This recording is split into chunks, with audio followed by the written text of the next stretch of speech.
Residents have water back on the surrounding streets. That includes Olympia Drive, Executive Boulevard off behind me. We're going to take a step out here so you can see what's going on. That sinkhole has also been filled after a 2-day fix. Hey, Gloria Ruth, yeah, good evening. It's been a very crazy last hour here at the Bibb County Law Enforcement Center. 3 of our team members received calls about a stabbing in the jail, and we're independently verifying right now how many were involved. You can't see it, got the pink pants on, got the pink shoes on, but I don't see any pink over here from the Shapiro family. They're okay, pink nails. They're coming from Ocala, Florida. It's their first time out here at the Cherry Blossom. Guys, how are you liking it so far? Party here tonight. We've got 5 sisters. We've got Dorothy, Barbara, Bernice, Angela, and Pat all going to compete on Family Feud. And just put it like this: if you get something like a Waffle House coming to town, you know what you're getting, but with a data center, you don't. And that's why people in Jones County are stopping this project before it gets off the ground. 4th highest in the game's history. Now, it costs just $2 per ticket in the Powerball lottery, which we've got right here, but your chances of getting all 5 of those numbers right and that red Powerball, it's 1 in 292 million. May not look like it right now, but this Exxon gas station on Riverside Drive is going to become a new trailhead and parking lot on the Okmulgee Heritage Trail, and eventually it'll connect over to the Mercer Medicine campus, a part of the Renaissance on the river.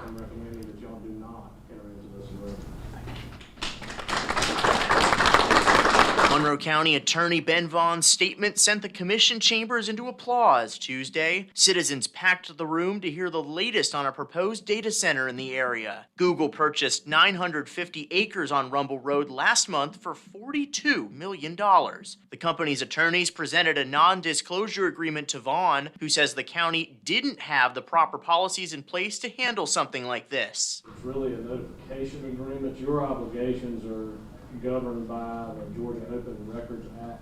It's OCGA 50/1871.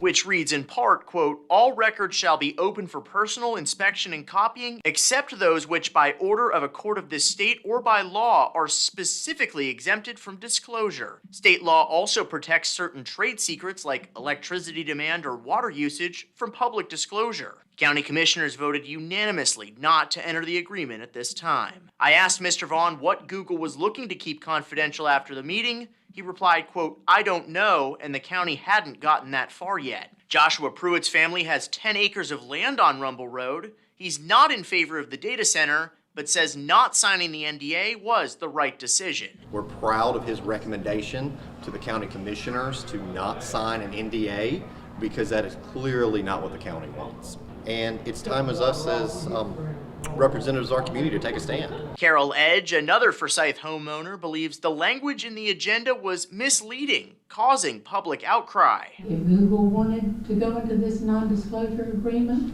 why could they not send their representative?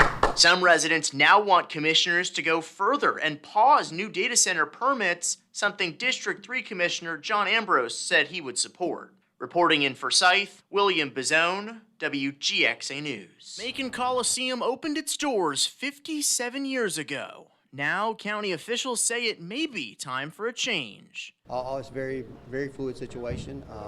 Hopefully, by the end of the year, we'll know exactly where we stand on the arena. When voters approved a $450 million splost in March, one capital improvement project the county listed was a potential new venue. And a small change this week could have a big impact on that progress.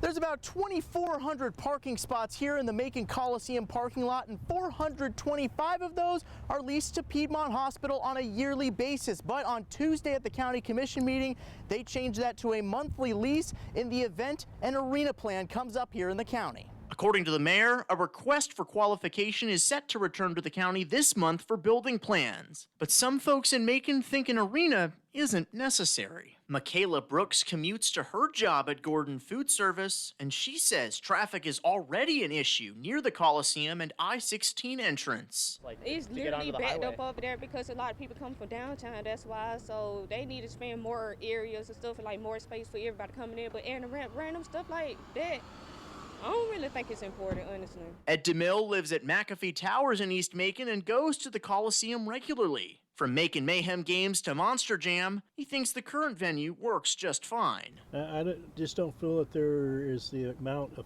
people necessary I mean, the events that they have there, they have a hard time filling those events up. Miller says nothing is final yet. However, he made it clear a new arena would be built before the Coliseum is demolished. If you've ever dreamed of meeting your favorite princess or superhero in real life, one Warner Robins art teacher is making that dream come true. We also used to be called Snow Princesses and Friends because it was mostly just Elsa and Anna. 2 years ago, Heather Coy says she saw the potential to expand her business and ran with it. What was once a 2-person team is now almost 30 strong. Her home is now part storage facility, with costumes for more than 75 characters spilling into multiple rooms. And the word is getting out about what she's doing. Last year, Fairy Tales and Friends went to 57 events. And that was doubled from the previous year.